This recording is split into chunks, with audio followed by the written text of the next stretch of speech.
Hi again. I wanted to talk today about creating financial planning goals. Now, certainly, as a planner, I have goals in the planning process. But one thing that we talked about in my proposal, so going through a financial planning consultation meeting, one thing in the proposal drafting process is really getting a sense of what would this prospective client be interested in funding financially to have the most fullest, richest life possible. I think that I think it can be hard sometimes to decide or know where to start, especially if you came to financial planning because of a more, I don't know, harsh or triggering or negative event, cash flow concerns, debt, just a general anxiety about money in the first place and wondering if you're doing the right things. And um, I think people who come from a more scarcity background in terms of money or lack, it can be challenging when you start making money and wondering whether you're doing the right things with it and not wanting to recreate any other, lack situations in your life. So the entire financial planning process does start with goals. We need to know why we're saving, what we're saving for, what are you driving for here? Now, goals can change, as with anything in financial planning. Ooh, hair, fuzz, sweater fuzz. Everything's just one snapshot in time. Having said that, it doesn't exclude the importance of establishing some goals. So let's jump into my preferred financial planning tool. And this is just a generic copy of a client. I'm going to walk through their profile, and it'd be great if you identify with this profile. But my intent here is to also highlight different age groups in relation to maybe how they think through and assign their goals.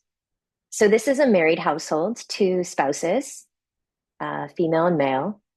52 and 54 are their ages. They're both employed. I do help clients in a geographical location where people do make more on average in the United States. So, given that, just bear with me. These salaries are quite high, I understand, but I will be hoping to put more context around all income levels and how to think through goals as well. So, try not to get too anchored on this. I know it's hard now that the cat's out of the bag on this sample client, but keep that in mind. They do live in California. Great. So this is a little on the background. Jumping to their household, they have two dependent children, two teenagers. Lucky them. Great. So that's a little background on this sample client. Interesting enough, I was looking at my YouTube demographics, and it looks like viewers in their 50s, age 50, are predominantly my viewer base. So hopefully that's a good fit, which is great. If you find this conversational goals to be lacking for your particular situation, leave a comment with some details. You don't have to be specific, but household in their 20s, married, single, what have you. I'd be happy to take a look at that and do a potential video or case study or content on that. This is the financial planning software tool that I use from the perspective of the planner. They have and clients can have full access to, but there's also another software they're integrating with that's more client friendly. I happen to like it a lot, uh, but I'm biased. I mean, it's what I use every day, so I've really gone deep. Some tidbits while this loads, because this does take a couple minutes on my end to load. They are releasing a new Roth conversion calculator in this tool called MyBlocks. They already have a Roth conversion calculator and a couple other Roth conversion tools. I think the conversation on Roth conversions is important and valid, but I'm trying to frame how I look at it and put those materials together. It's going to be a while to put something out like that because it isn't exactly just hit record and go at like some of my other videos. All right, so today for this household and hopefully yours, let's focus on goals. In this situation, even me looking at the perspective of a viewer on this profile of, $350,000 gross earnings for this couple. They're in their 50s, two teenagers. Like, must be nice. A little bit of me is like that. It's like, well, it must be nice. And what problems could you have? Um, and they're married too. I think there's complexity when you look at single households versus married, divorce, other scenarios. Um, and rather than focusing on that, let's do our best to focus on the part of us that's like, well, I'm going to accept where I am today and I want to build towards my financial future. What you're looking at here are the program defaults. If you don't know or you're too far away from retirement age, stay with the default, which is generally around 65, depending on the age difference in the couple and other factors, but usually 65. Also, longevity. Most of the free planning tools out there, and I've mentioned this in a couple videos, I've seen the longevity set to, in some cases, 75, I think 79, another 85. Some clients request all the way to age 100. As I've read for the methodology behind 94 and 92 in this case, based on gender, you have a less than 30% likelihood of outliving this age. That's based on actuarial averages. So huge, huge groups of people surveyed and followed and studied. I don't know how long any of us will live. There are factors to think through here and some helpful framing around it too when we actually look at financial planning results. We tend to be on the conservative side. So for conservative to get you to early 90s, A-OK, thumbs up, right? We can afford a couple more years or take a look at other things. I also don't sell a home usually in a financial plan. There's an option to use the equity in your home. So lots of factors go into that. Too long, don't listen. Set 65 as the default, early 90s for your planning age. You can always understand what your results are traditionally. And if you come to me and say, well, Elizabeth, I want to retire early at 55, I could not imagine working a day past 55. Or everyone in my family died at 65. I'm definitely not living past 75. All those factors are valid. I want to see those, but I want to see them in relation to an outcome based on these ages. Right? I want to be able to demonstrate the trade-off of looking at that lens relative to the defaults, which are on the touch side of conservative. So if you can retire at 55 and you think you'll pass at 75 and you have 99% certainty of result success, okay, fine. But when we put in the default of living a little bit longer and it turns out your plan result is actually only 60% successful out of 1,000 trials, that's important to me. It should be important to you as well. Having said that, I can't force anyone to do anything. So I always like to start with the defaults here. It does say, 30 years, your assets have to last you. The next question is just related to taxes. The income tax set at the state you live in level. So this does assume that you're a United States resident or citizen and that you are going to remain in the state you're going to remain in, unless you don't, and you can indicate that here. States like California, New York, and Connecticut, there are a handful. They are more costly from a state income tax standpoint to retire in. If you suspect you're going to go to a state where the plan result might be no state income tax, Washington, Florida, Texas, what have you, Nevada, even if you think you'll do that, try the plan by just staying in your less favorable state tax wise, as always my recommendation. Then we can layer it on later, is an idea. So what this is doing is identifying this is a client side data entry. So they get to put this information in and think through it. They establish that, they'll both be retired at a particular year and age. And they're very positive, which I like. And they create a program estimate based on the gross salaries that were entered. Now they take the gross salary, they subtract FICA, they subtract an estimate for federal and state income taxes, and I believe they subtract maybe a savings multiple. I'm not quite certain, what have you. But they come up with this. It's my job as a financial planner. What this tool is a goals-based planning tool, meaning it really is just driving to, if you put away a certain amount of money every year definitively for retirement, and you have this amount of assets now and you don't draw from them until retirement, here's your outcome of success. It doesn't need to look at every single dollar spent. That's the art that I can offer, the art and science that I bring. I look at pay stubs, tax returns. It, if you save into a savings account, but every year you use that savings account for travel or home improvement, technically that's not saving. What we're talking about is saving for retirement, where you can turn off saving and start replacing paycheck with distributions or withdrawals from your assets. So in this case, I want to reflect that appropriately. I can use the program estimate. So I want to get to, in the second meeting with a client, after we do all the data entry and reviewing all their variables and assumptions, by the second meeting, I definitively want to say, yes, you can reach your goals, or no, you cannot. And here are the ways that you could if you cannot. I want to get to there. So sometimes I'll just take the program estimate. If I feel concern, I can bump it up, bump it down a little bit, then get to a result, then decide how to modify it. Because if their result says that they can only spend 120 a year, then I want to get them to start saving more. Oh, when you save more, but your income stays the same, you also end up spending less. So though if they were able to put, I know it's unreasonable to say, but $83,000 away into savings, various buckets, whatnot, they would be living like they're spending 120,000 a year already. So then I could say, oh, look, not only are you doing it, you can afford 120,000 a year now, and you can make it work, but you're now saving another 83,000 a year. That's pretty complicated. It's what we do. And we do look at cash flow in order to affirm this number and make sure we're not too far off and make adjustments. They have two teenagers. Is what they're spending now going to be what they spend in 2037?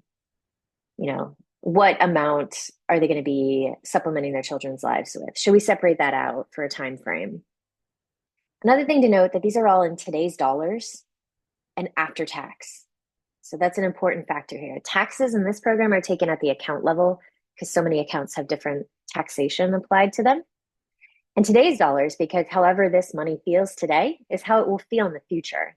What you don't see here is that there is an inflation amount applied to this figure. So by 2037, nominally, this number is big because it's been inflated by an average annual inflation rate every year between 2024 and 2037. But it feels like 203,000 feels today, right? I can't tell you what an inflated number is going to feel like in the future. I can only say, well, relative to how this amount feels today, if we apply an inflation metric to it, it should feel the same. You don't have to save more or scrimp or save. If this feels ample to you today, it should reasonably be ample for you at retirement as well. If it's not, I mean, we make adjustments, right? There's considerations here. There are also different overlapping stages. Maybe one client is retired, the other's still working. Typically, in that case, I've seen the one client who's working, that household lives on that salary entirely. I don't typically see one spouse working, the other retired, and a new amount of distributions, unless it's Social Security. But they do create different time frames for if, in this case, the younger spouse survives the older spouse. What might they need, and is it much different than this? I don't know, but they assume 80% is the default. I think we use a different figure. I don't know, but we could take a look at that. So again, just start with the default. If you don't like it, make it 100%, work through it. The whole point in this is you want to get to the end. So in understanding the estimates and assumptions and defaults, just get to the end. Now, it's an important point before we move on. I first did a retirement calculator when I was 21 years old at my first job. It was a startup in San Francisco, and I had no idea what I was doing. I was being asked to sign up to the work 401k plan. I barely made anything, and it felt like. So I was going to focus on my Roth IRA because my dad had always told me that was important. And so I was always funding my Roth IRA. And I said, if I have enough, then I'll put it, more into the 401k because there wasn't a company match. It was a startup. Looking back now, maybe a more blended approach would have been appropriate, even if there wasn't a match. However, um, when I was doing the retirement calculator to start electing into the 401k plan, which eventually I didn't even participate in, I was like, how am I going to know how much I'm going to need in retirement? So I'm probably going to have a house, I might have a spouse, kids, dog, who knows? And I think that's a very real concern, particularly if you're just starting out in your career. So it's probably not a bad idea to just start with whatever you make after taxes, just your net pay for all your paychecks. If you have no debt accruing, put that amount in, right? So just put that in. You can always double it later to see what you need to do in order to get to a doubling or some multiple, something easy or $10,000 more per year. But just see how you get on the path to recreating your income net pay for life, given the variables you have today. Then over time, start overlapping more and more. But I think that's a really good start. Be okay with it being imperfect. Understand what it's trying to do. Because I think it's demoralizing when you're making, in this case, maybe I was making 32,000 a year as a 21-year-old sharing an apartment with somebody, roommate. How was I supposed to know what my life was going to look like by 41, let alone 61, right? So I think the closer you get to retirement, the more this number matters and can be affirmed. In the meantime, just start where you are, understand that it's imperfect, and understand that in order to recreate this today for a 30-year retirement, this is what I'll need to succeed. Great. Okay. So we're going to advance healthcare expenses. Let's see. I see healthcare expenses, but maybe it's not advancing. Okay. Um, we can make your estimate more accurate by factoring in expenses that will end after you retire, such as mortgage, a loan, or childcare. It's not required, but feel free to add any. What I found, unless you have a 15-year mortgage and you're in your 40s, generally speaking, I do not end a mortgage in retirement. From an actual functional standpoint, I don't see clients actually paying off their mortgage typically. And if and when they do, I don't think they say, oh, I don't have to now spend that $703.27 to the mortgage company every month. So we're going to just cut that line item out of our budget. I think it either gets residually saved in part or spent. And I think that's a good way to start. When there are problems in achieving a client's end results, maybe I will put in a mortgage ending. And I'm pretty conservative, maybe extend it out a year, right? What if they refinance? There's lots of what ifs. So I'm careful with this in particular. Also, when I look at childcare, I think through to college, right? Whatever, if you're paying for full-time childcare at the infant and toddler level, typically speaking, if you save that when and they go to public school and you save instead of 2 grand a month going to childcare, you save it 2 grand a month into their future college savings. That usually gets you on a good track. There are some cases where people prefer private school, and that just amount continues during K through 12, 2K a month. Maybe we can subtract it, maybe not. But I look pretty carefully at those expenses more in depth. Um, you can decide how you feel about that as well. I've done this for 10 years. It's really hard to remind myself what it's like to be on the newer end of this. Healthcare expenses. So they cover if you need to get coverage on the exchange between retirement and age 65, if you retire sooner than 65. And they cover Medicare averages for expenses as well. There's some flexibility in how one may or may not impact these numbers to go up or down. But the most important part of separating out health expenses, I practice as a fee only fiduciary planner, meaning I have to put the client's interest first. If we kept health expenses, meaning Medicare premiums and some out of pocket costs and living expenses, it would inflate based on the average annual inflation rate. By separating it into its own goal, we can have these overlapping timeframes if retirement occurs before Medicare age. Now, in the state of California, uh, Medicaid is usually determined, or excuse me, Medi-Cal is determined on income, not assets. So there's some people who can retire early and end up on Medi-Cal, the state-sponsored program for health insurance, and or if they're on the exchange of Cover California, they qualify for extremely large subsidy for most of their health premiums. They end up paying their health premiums significantly lowered, right? $2, $20, $200 a month instead of two, 4,000 on up, depending on your level of coverage and care. So separating out covers those two time frames. And since retirement ages can kind of slide rule along, it's important that I don't have to make those manual calculations. I can adjust them if we feel a concern. We have some clients with more extraordinary health expenses. Great, we can add that in. The difference of making it a healthcare expense is also we can apply a different inflation rate. I believe the annual inflation rate of healthcare expenses is 5.3%, whereas living expenses is 2.5. Hold on, but inflation was so high last year. Yada. Okay, I understand that, but for the 15, 10 years preceding last year, inflation was between zero point 0 something to 1 point something. One high year, two high years of inflation does not adjust an average annual inflation rate as a projection. It can be higher, and I can discuss that with clients with various different variables. But let's just take it for what it is, right? There's going to be an inflation rate. It's going to be an average annual inflation rate. It's going to go up and down year over year. Let's just agree on it, and we can make adjustments later if we have it as a huge concern, particularly further the way you are, for the further out from retirement you are. So healthcare has 5.3.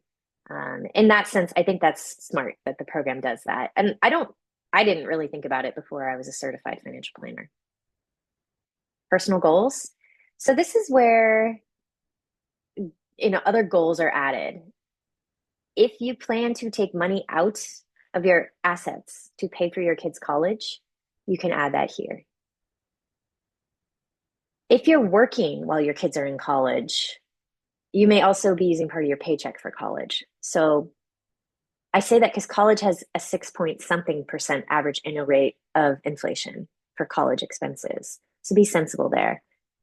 This could be a time to separate out home improvement expenses from basic living expenses. I think that's important because it creates a bucket, even if it is 2.5% average annual inflation rate applied to home improvement, it creates a separate bucket so we can start to see, oh, 203,000 a year net pay that you're spending, not saving, feels ample, but we can only get you to 120 a year. So what are you doing with that other 83? Oh, it turns out they're doing a lot of remodeling.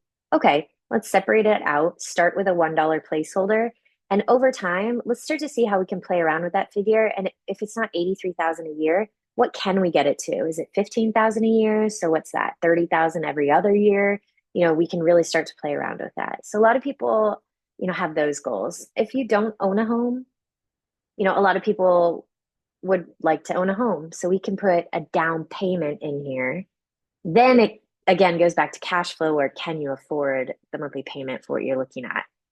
The quest for owning a primary residence in terms of financial planning, it's a little bit different and more challenging than I think this program outlines here. I don't put the full cost of the real estate, the purchase price.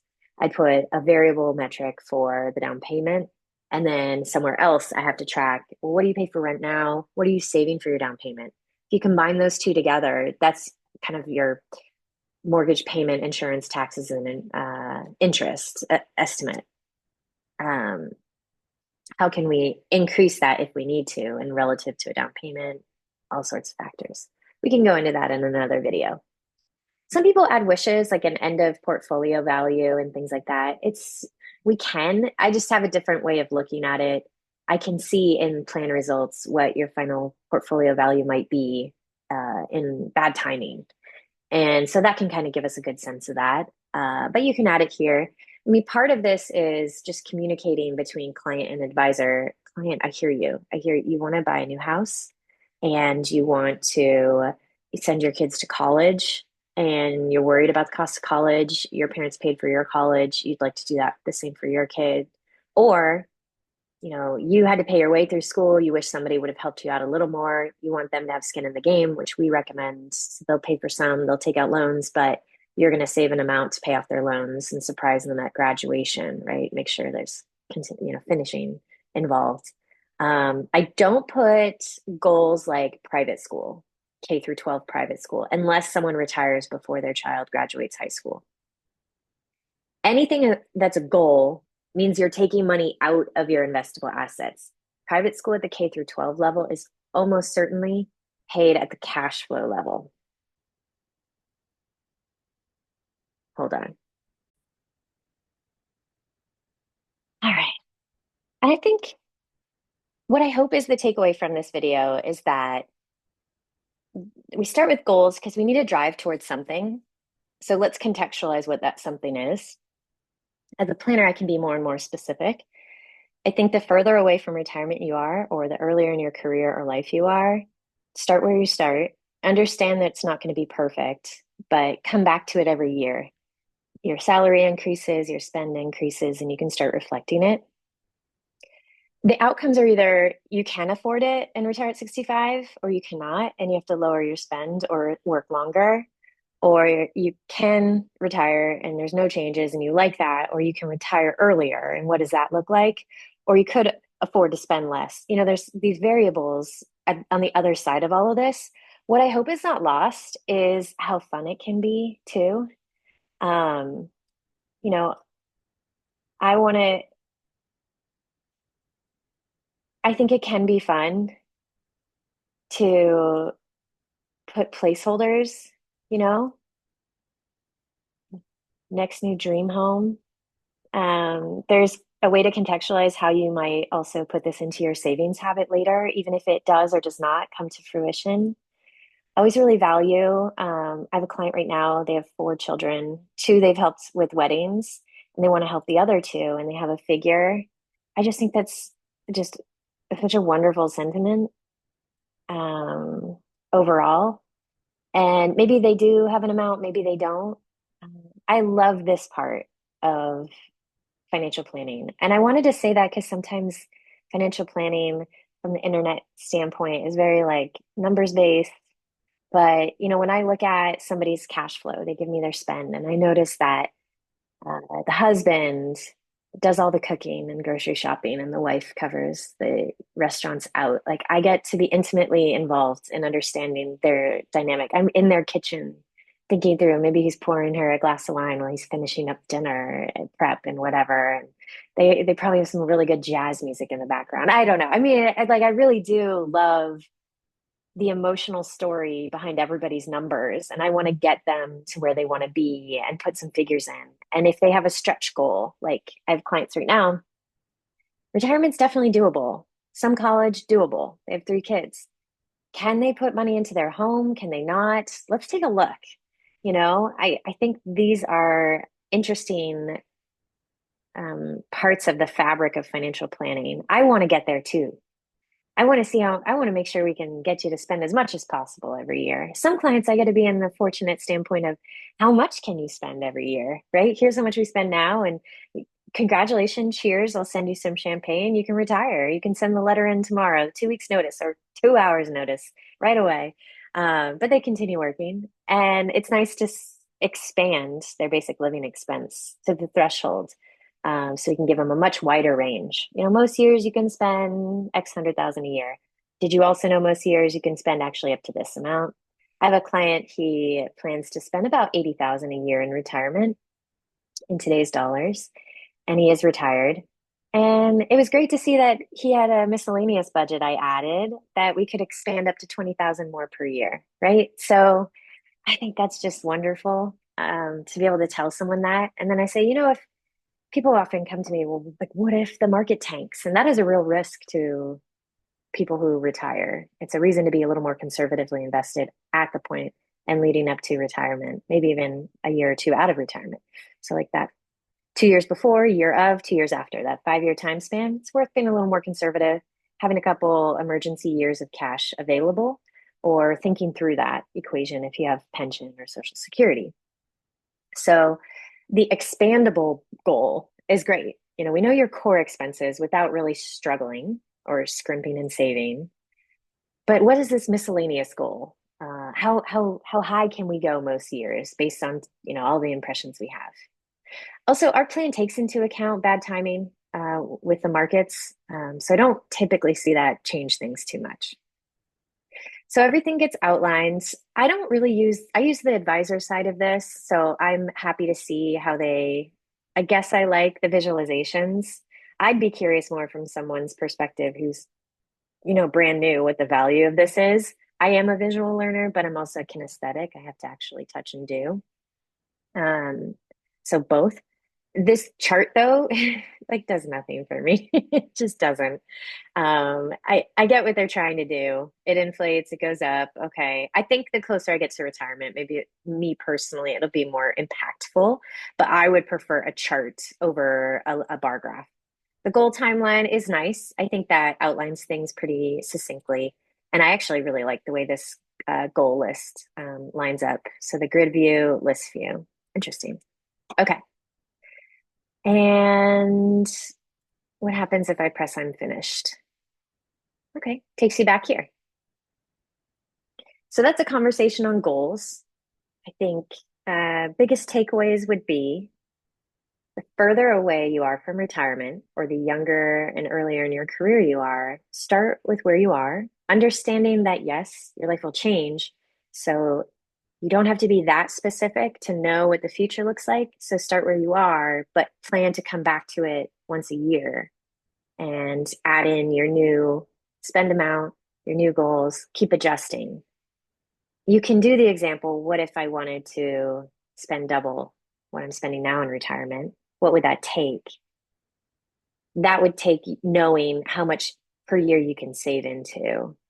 So if all you know is to spend more in retirement is that you're going to need to save more, typically, hopefully in your retirement account until the max. If you can't save more, look at your expenses. If you can't cut anymore, simultaneously also be looking for how you can increase your pay.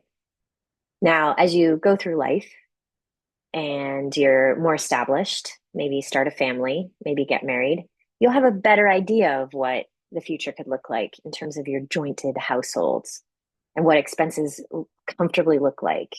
And you might be at a point where you could save more, but it's ample spend. Then you'll want to put that figure in, but understand where the spending for your kids lands in relation to your retirement years. Um, I do think it's unrealistic to say when they're 18, you cut off all financial support or help or gifts. So bear that in mind. Um, so there's that. The closer you are to retirement, the more important your cash flow work becomes because at 64, what you spend per year, chances are is going to look the exact same as 65 when you retire.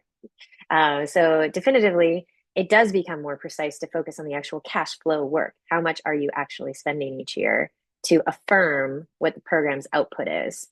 And then it becomes a matter of boundaries. How can we ensure we stay within these ranges?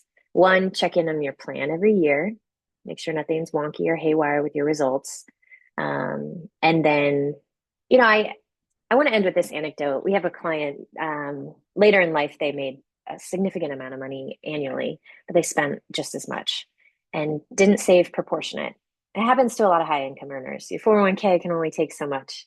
23,000 for the year in 2024, if you make 230,000 is only 10%. So if you make more than that, you can't put more away into a retirement account easily. So you have to be saving still. So the more you make, if you just rely on the maximum in your 401k contribution, you could be in a situation where you're underfunding by percentage of an increase in income, right? Because 23,000 of 300k is a much smaller percent than 23,000 of 100k, which is about 23%. So bear that in mind. But we had an outcome that said they could spend 120,000 per year. They were spending over 200,000 per year. The first year of retirement, a disability forced the client later. Already in late 60s, early 70s into retirement. And the first year, they went from 200,000 plus spend per year to 200,000 spend per year. Then the next year, 180, the next year, 160. And that's about where they are. Now, their plan results are still good because I've worked with them. I tried my best to use conservative assumptions. She had to, one of the spouses, bare her soul on a shopping problem and filling these voids. As a planner, I live for that, to see those breakthrough moments and be there with the client, provided, I love a happy ending too. And it doesn't always happen right away. It can take time.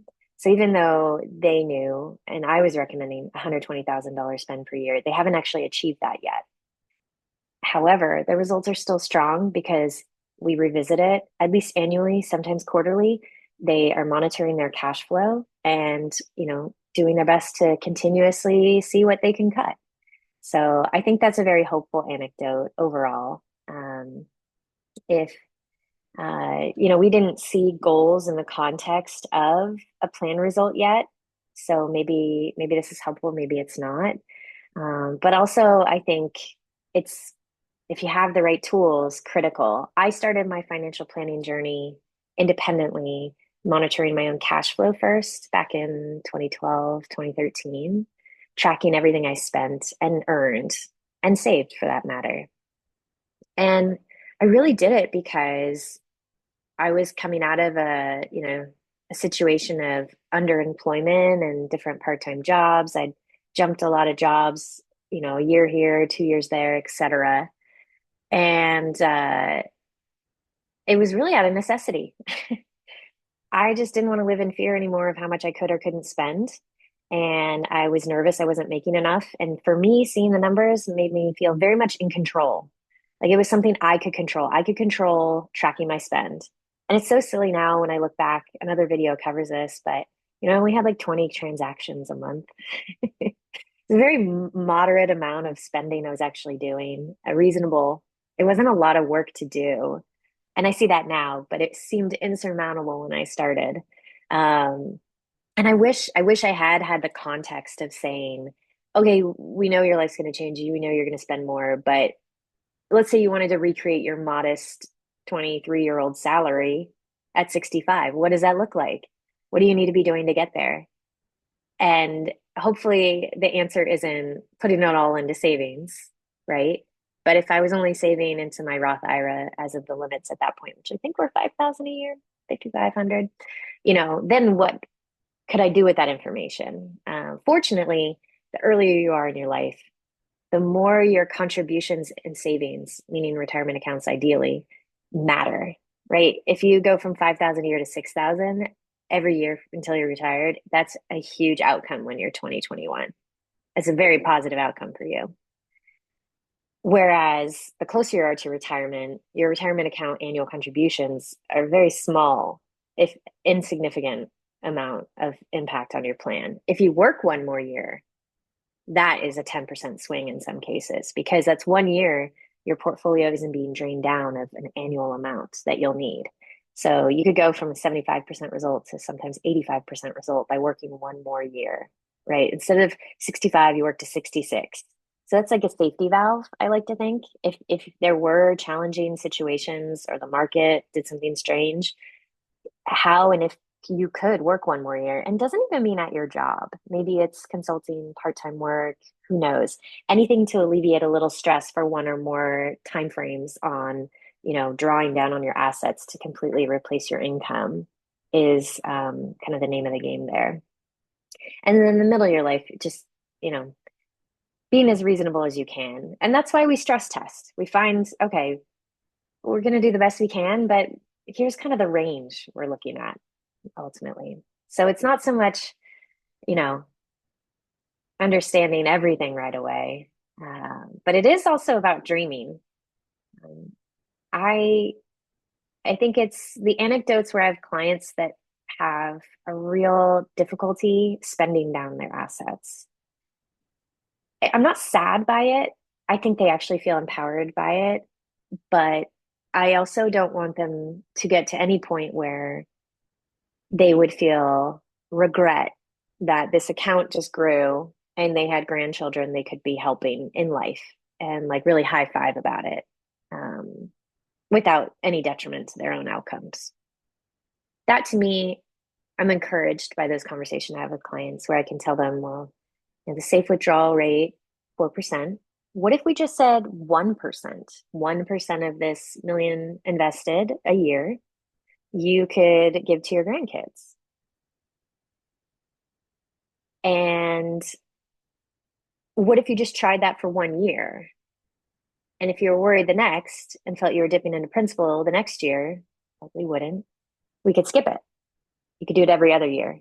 But this is, something you can approach ad hoc, but annually, and start small, see how it feels. It's going to be uncomfortable, but the math outcomes make sense. If you have a savings account on a million earning you 4% a year, even after taxes, maybe that's 2%. Divide that in half, 1%. Could you give that? And if you did, how would you? Those are interesting questions. Sometimes the battle of lack and somebody who really wants to fix a hard financial situation is so great. It's fun. So many wins, you can really see progress, very satisfying. Dopamine hits like, yeah, your outcomes, your probability of success just went up 10% by increasing your 401k contribution. Excellent. That's high five on Zoom. Um, but but these other questions of what am I going to do with it all?